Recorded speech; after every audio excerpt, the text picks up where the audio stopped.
Bonsoir et bienvenue sur Nelia News. Accord de pêche Maroc-Russie, un nouveau deal à l'horizon pour 4 ans. Qu'est-ce que ça change? Et le Maroc, toujours moteur en Afrique, réaffirme son engagement envers la ZLECAf.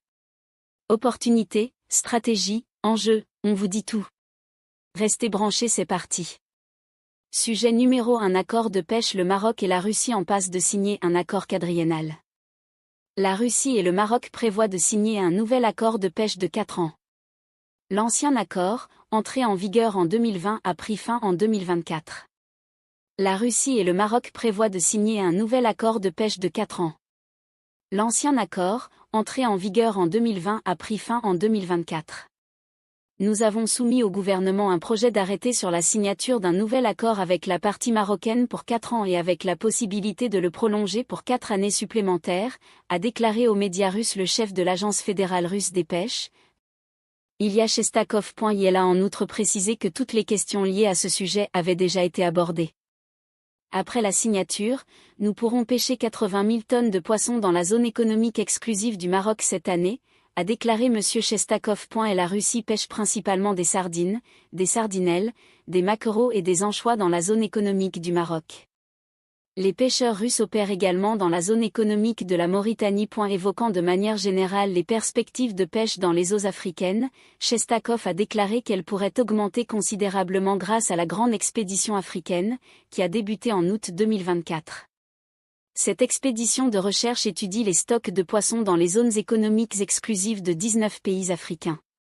La première phase de l'expédition a porté sur les eaux du Maroc, de la Mauritanie, de la République de Guinée et de la Guinée-Bissau. Grâce à l'estimation des stocks, nous espérons obtenir le droit de pêcher dans les zones d'autres pays africains, a déclaré Shestakov.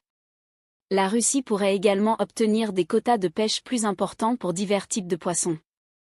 Sujet numéro 2: Riyad Mahrez. Le Maroc est constamment engagé en faveur de la ZLECAf. Le Maroc est constamment engagé en faveur de la zone de libre-échange continentale africaine, ZLECAf, a affirmé le ministre de l'Industrie et du Commerce, Riyad Mahrez, lundi devant la 57e session de la Commission économique pour l'Afrique, CEA, et de la Conférence des ministres africains des Finances, de la Planification et du Développement économique, qui se tient à Addis-Abeba. La ZLECAf est plus qu'un cadre juridique, elle est l'un des principaux chantiers de l'agenda 2063 qui promet des opportunités d'emploi, la dignité et l'espoir au peuple du continent, a indiqué le ministre marocain, qui s'exprimait en tant que président de la 57e session de la CEA et de la Conférence des ministres africains des Finances, de la Planification et du Développement économique. Pour lui, la ZLECAf est le défi de notre génération, plaidant pour la prise de mesures audacieuses pour une meilleure mise en œuvre de cet accord dans un contexte mondial en pleine mutation.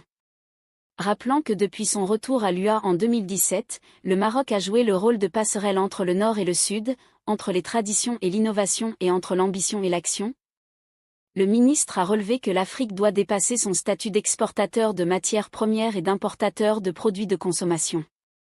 Il a, dans ce sens, appelé les pays africains à développer des chaînes de valeur dans les secteurs où ils sont plus compétitifs, faisant observer que les politiques industrielles stratégiques du Maroc ont permis au Royaume de se positionner en tant que pôle international d'engrais avec la production de plus de 20 % des besoins mondiaux en engrais. Le Royaume a réussi aussi à se positionner en tant que centre africain de production de véhicules, a-t-il enchaîné, rappelant le projet de mobilité électrique Maroc-RDC-Zambie qui, a-t-il dit, démontre que l'Afrique peut être un acteur essentiel dans le marché mondial des véhicules électriques. Il a également estimé que l'Afrique doit bénéficier de ses ressources naturelles en développant l'industrialisation durable, en renforçant sa compétitivité industrielle et en assurant sa souveraineté industrielle, insistant sur l'importance d'une transition vers les énergies et les technologies renouvelables. La ZLECAf doit être verte, inclusive et équitable, a-t-il insisté, faisant savoir que les énergies renouvelables représentent 45% du mix énergétique du Maroc, témoignant ainsi de l'engagement du Royaume en faveur du développement durable. À cet effet, le responsable gouvernemental a exprimé la disposition du Maroc à partager son expertise en la matière. Il a, sur un autre registre, affirmé que les stratégies numériques du Maroc ont permis de transformer les services publics et d'autonomiser les start-ups, appelant à la généralisation de ces réalisations à l'échelle continentale. Par ailleurs, M. Mezour a indiqué que les lacunes en matière d'infrastructures coûtent à l'Afrique environ 2% de son PIB annuel, appelant à la création d'un fonds d'infrastructures pour la ZLECAF, dédié au financement des ports, des chemins de fer et des réseaux routiers, ce qui permettra une interconnexion efficace des marchés africains. La coopération avec des institutions financières telles que la Banque africaine de développement et Casablanca Finance City peut aider à mobiliser des capitaux privés pour combler ces lacunes, a-t-il noté. L'inclusion doit également s'étendre à l'agriculture intelligente face au climat, afin de protéger les agriculteurs et de garantir aux femmes et aux jeunes un rôle de premier plan dans les PME qui devraient prospérer au sein de la ZLECAF, a-t-il poursuivi. Le Maroc a été élu, mercredi dernier à l'unanimité, à la présidence de la 57e session de la CEA de la Conférence des ministres africains des Finances, de la Planification et du Développement économique. Placé sous le thème « Faire progresser la mise en œuvre de l'accord portant création de la zone de libre-échange continentale africaine, proposition d'action stratégique transformatrice », cette session englobe également les questions de la numérisation, de la technologie, de la sécurité alimentaire et de la transformation énergétique.